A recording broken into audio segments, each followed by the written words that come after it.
Hello and नमस्ते सबैजनालाई। हामीले पाइथन लाइब्रेरीको बारेमा सिक्न गइरहेका थियौँ। आज हामीले मेसिन लर्निङको लागि चाहिने लाइब्रेरी साइकिट-लर्नको बारेमा हल्का डिस्कस गर्नेछौँ। अब साइकिट-लर्न हामीले कुनै पनि मेसिन लर्निङ सिक्न इन्ट्रेस्ट भयो भने साइकिट-लर्न मेसिन लर्निङ भनेर यो वेबसाइटमा आएर भिजिट गर्यो भने हामीलाई यस्तो वेबसाइट देखिँदैछ। यो भनेको लिङ्क भयो scikit-learn.org भनेर। अब यसमा जति पनि हामीले मेसिन लर्निङ सिक्नको लागि इम्पोर्टेन्ट लाइब्रेरी हो पाइथन लाइब्रेरी भनेको। यसमा के छ, scikit-learn machine learning in Python भनेको छ। अब त्यस्तै अब मेसिन लर्निङमा त डिफ्रेन्ट टाइप्सका अल्गोरिदमहरू हुन्छ। जस्तै यहाँ के छ, क्लासिफिकेसन अल्गोरिदम। अब क्लासिफिकेसन भने के रहेछ, identifying which category and object belongs to भनेको छ। अब यसको एप्लिकेसन छ स्प्याम डिटेक्सन भयो, इमेज रिकग्निसन। अनि यसमा अल्गोरिदम भनेको SVM, nearest neighbours, random forest यस्तोहरू युज हुँदो रहेछ। अब रिग्रेसन छ। रिग्रेसन भनेको चाहिँ अब predicting a continuous valued attributes associated with an object भने यसको लिनियर रिग्रेसन, मल्टिपल रिग्रेसन यस्तोको लागि युज हुन्छ। क्लस्टरिङ त्यस्तै एप्लिकेसन छ। त्यस्तै अब डाइमेन्सनल रिडक्सन पिसिए भयो, अनि मोडल सेलेक्सन, प्रिप्रोसेसिङ यस्तो छ।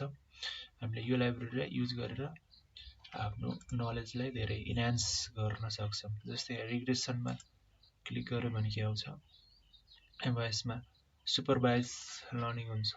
अब मेसिन लर्निङमा त supervised machine learning, unsupervised, semi supervised भन्ने हुन्छ। त्यसको लागि अब सुपरभाइजमा लिनियर मोडल पनि के छ, हाम्रो लिनियर मोडल्सहरू छ। Ordinary least square, ridge regression, lasso regression, multiple regression, logistic regression त्यस्तै अरू पनि हुन्छ।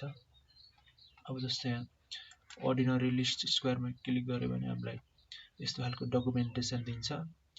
अब हामीले यही डकुमेन्ट पढेर धेरै कुरा सिक्न सक्छौँ, बुझ्न सक्छौँ। अब यो हाम्रो यो मोडेलहरू भयो। अब यसको पाइथन इक्जाम्पल पनि हुन्छ। हामीले यही इक्जाम्पललाई हेरेर बुझ्न पनि सक्छौँ। यसरी हामीले अर्डिनरी लिनियर रिग्रेसनको बारेमा बुझ्न सक्छौँ। ल्यासो रिग्रेसन छ, तल के छ,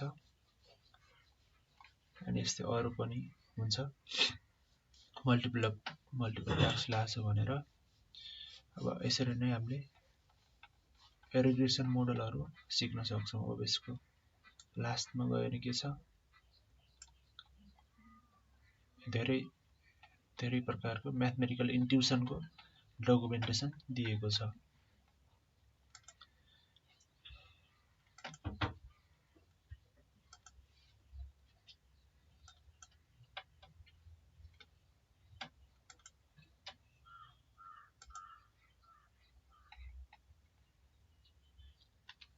अब यो साइकिट-लर्न इन्स्टल गर्नको लागि इन्स्टलमा क्लिक गर्ने। यस्तो तरिकाले हामीले यो लाइब्रेरीलाई इन्स्टल गर्न सक्छौँ।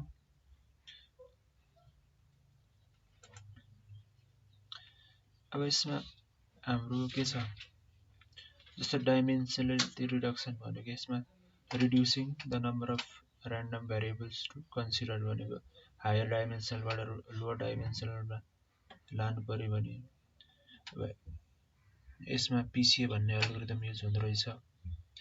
त्यस्तै तरिकाले अरू यसरी हामीले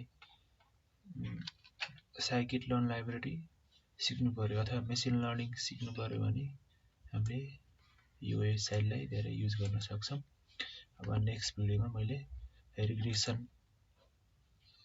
रिग्रेसन अल्गोरिदम, सुपरभाइज मेसिन लर्निङको रिग्रेसन अल्गोरिदम, त्यसमा पनि अर्डिनरी लिस्ट स्क्वायर भनेको लिनियर रिग्रेसन युज गरेर हामीले यसको प्र्याक्टिकल इम्प्लिमेन्टेसन गर्नेछौँ। हस्, थ्याङ्क यू।